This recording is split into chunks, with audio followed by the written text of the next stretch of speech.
One of the many things that make Adventure Time such an exemplary show is how it takes complex, beautiful ideas, introduces, develops, and resolves them within the span of 10 minutes. Let's talk about football.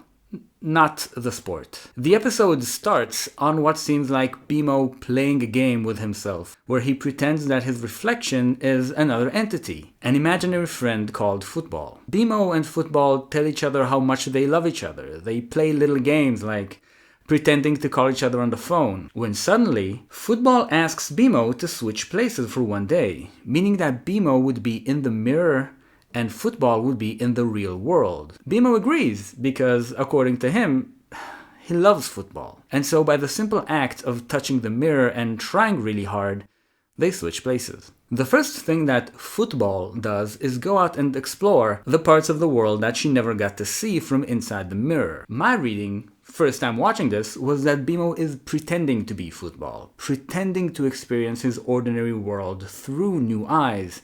And it's just so cute. Then we get this shot of BMO in the mirror world alone.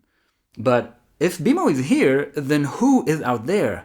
What is out there? We're given a whole new reading of everything we've seen so far. Football is a real being, separate from BMO, and she's always been living inside of the mirror world.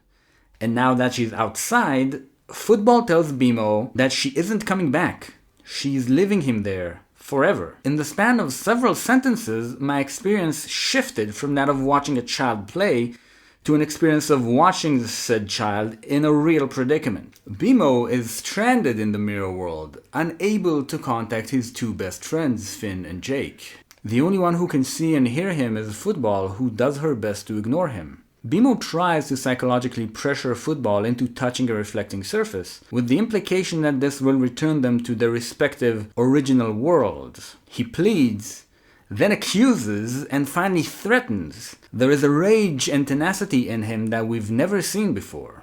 Football finds it increasingly harder to block him out, and meanwhile Finn and Jake think that this is just BMO throwing a tantrum. Also worth mentioning that they are really kind and mature about all of this, even when BMO's ruining their house. There is a gap between Finn and Jake's interpretation of the situation, that BMO is a little donked up in the head, and football's interpretation, that she is literally haunted by the boy that she condemned to imprisonment so that she could be free. And as we experience that gap, something beautiful and complicated happens within our minds. BMO keeps haunting football until she finally falls into the lake, and as they both touch the reflective surface, BMO returns to the real world. Football goes back to the mirror world, but instead of being confined to the bathroom, football is now in the mirror world's version of the lake, happy to stay in such a beautiful place. She apologizes to BMO for, trying to imprison him forever in a dark and lonely place. And BMO forgives her, because he loves her.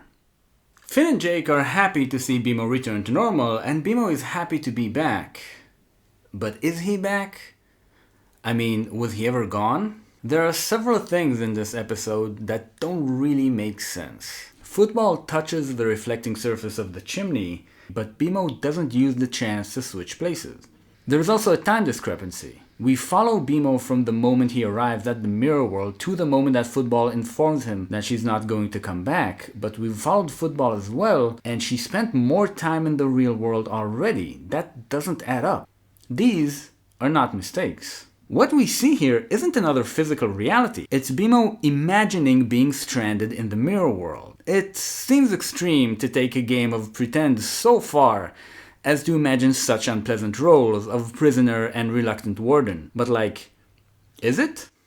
Don't we often choose to imagine via narrative art horrible scenarios that we would never want to actually be in? From the safety of your screen, you can imagine what it's like to be a serial killer, or what it's like to be the man haunted by the mission to catch him.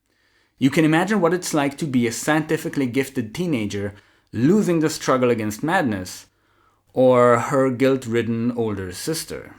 And if you're feeling like something particularly complex, you can imagine what it's like to be a robot imagining what it's like to be a human being, or you can imagine what it's like to be his best friend. So how does Adventure Time write complexity fast? Multiple perspectives, multiple interpretations, and clear, but not too clear, real-world analogs.